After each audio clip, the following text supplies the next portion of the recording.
রাহুল গান্ধী তাঁর ভারত জোড়ো যাত্রা নিয়ে আজ বৃহস্পতিবার বাংলায় ঢুকবেন। তার আগে কংগ্রেসের বিরুদ্ধে তাঁর অসন্তোষ উগরে দিলেন মমতা বন্দ্যোপাধ্যায়।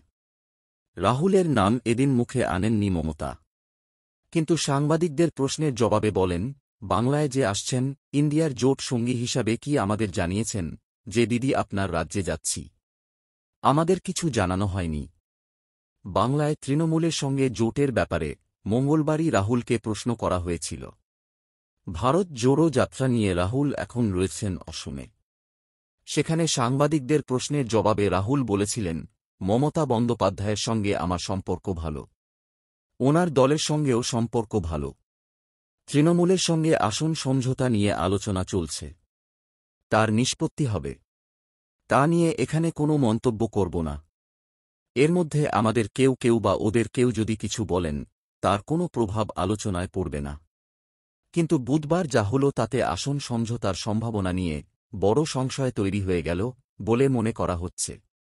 তৃণমূলের অন্য কেউ নয়, খোদ মমতা বন্দ্যোপাধ্যায় এদিন রাহুলের কথা ধরে বলেন, সংবাদ মাধ্যমে উল্টোপাল্টা লেখা হচ্ছে, ভুল কথা, কারও সঙ্গে কোনো আলোচনা হচ্ছে না।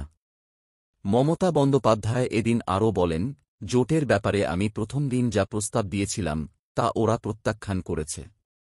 তখনই আমার দল সিদ্ধান্ত নিয়েছে যে বাংলায় আমরা একা লড়ব। মমতার কথায় ওরা ৩০০ আসনে লড়ুক, বাকি আসনে আঞ্চলিক দলগুলির ব্যাপারে যেন হস্তক্ষেপ না করে। কংগ্রেসের সঙ্গে আসন সমঝোতার প্রশ্নে মমতা গোড়া থেকেই বলছেন, দুটোর বেশি আসন ছাড়া যাবে না। সেই দুই আসন হল বহরমপুর ও মালদহ দক্ষিণ। এই দুই আসন ইতিমধ্যে কংগ্রেসের দখলেই রয়েছে। কিন্তু রাহুল গান্ধীর সঙ্গে দেখা করে অধীর চৌধুরীরা বলেছেন, জোট সম্মানজনক শর্তে হোক। কংগ্রেসকে কম করে ৬ থেকে ৮টি আসন ছাড়তে হবে। এই অবস্থায় এতদিন এতটা পষ্টাপষ্টি মমতা কখনো মন্তব্য করেননি। কিন্তু মঙ্গলবার থেকেই তাঁর সুর বেশ চড়া দেখা যাচ্ছে। মঙ্গলবার দলীয় বৈঠকে মমতা বলেন, কংগ্রেস ৮টা, ১০টা, ১২টা আসন চাইছে। এভাবে জোট হবে না।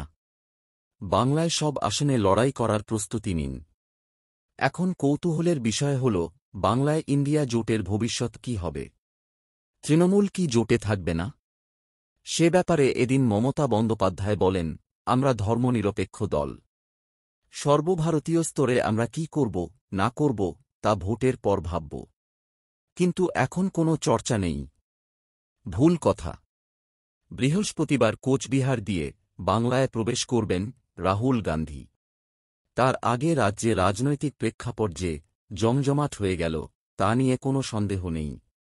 এখন দেখার বিষয় কংগ্রেসের সঙ্গে তৃণমূলের জোট আলোচনা এখানেই থেমে যায় নাকি মধ্যপথ খোঁজার চেষ্টা হয়। কারণ রাজনীতিতে শেষ বলে কিছু হয় না।